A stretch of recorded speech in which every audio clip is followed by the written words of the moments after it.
എല്ലാ പ്രിയപ്പെട്ട പ്രേക്ഷകർക്കും കുട്ടനാടൻ വിശേഷങ്ങൾ എന്ന ഫേസ്ബുക്ക് പേജിലേക്ക് സ്വാഗതം. എല്ലാവർക്കും സുഖമെന്ന് വിശ്വസിക്കുന്നു.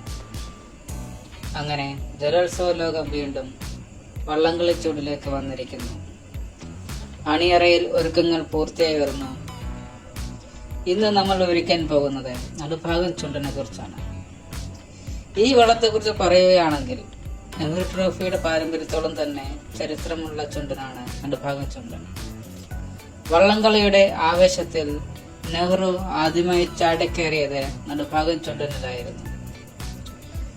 നെഹ്റു ട്രോഫി തുടങ്ങിയ ആദ്യ വർഷം തന്നെ നെഹ്റു ട്രോഫി നേടിയെന്ന ഖ്യാതിയും നടുഭാഗത്തിനുണ്ട്.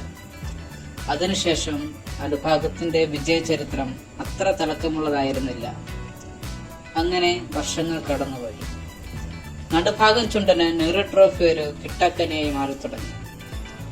അങ്ങനെ അവരുടെ നാട്ടുകാർ എല്ലാവരും ചേർന്ന് പുതിയ ഒരു ചുണ്ടൻ പണിയാൻ തീരുമാനിച്ചു. അതിന്റെ പരിണത ഫലമായി 2015 മാർച്ച് 4 നടുഭാഗത്തിന്റെ പുത്തൻ ചുണ്ടൻ നീരണിഞ്ഞു.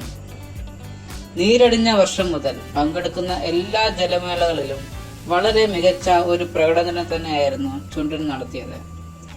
എന്നിട്ടും പല പ്രാവശ്യം നെഹ്റു ട്രോഫി ഫൈനലിൽ എത്തിയെങ്കിലും ട്രോഫി നേടാൻ സാധിച്ചിരുന്നില്ല.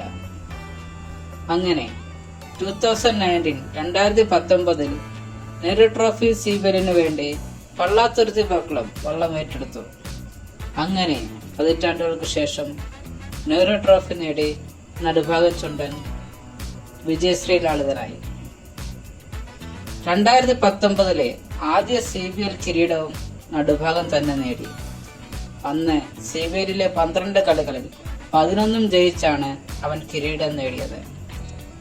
അങ്ങനെ അവൻ വള്ളംകളി ലോകത്തെ ചക്രവർത്തിയായി മാറി.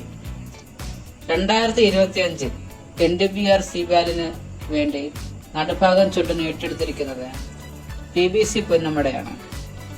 പൊന്നമട ക്ലബിനും നടുഭാഗം ചുണ്ടനും വിജയാശംസകൾ അറിയിച്ചുകൊണ്ട് നിർത്തുന്നു. നന്ദി, നമസ്കാരം.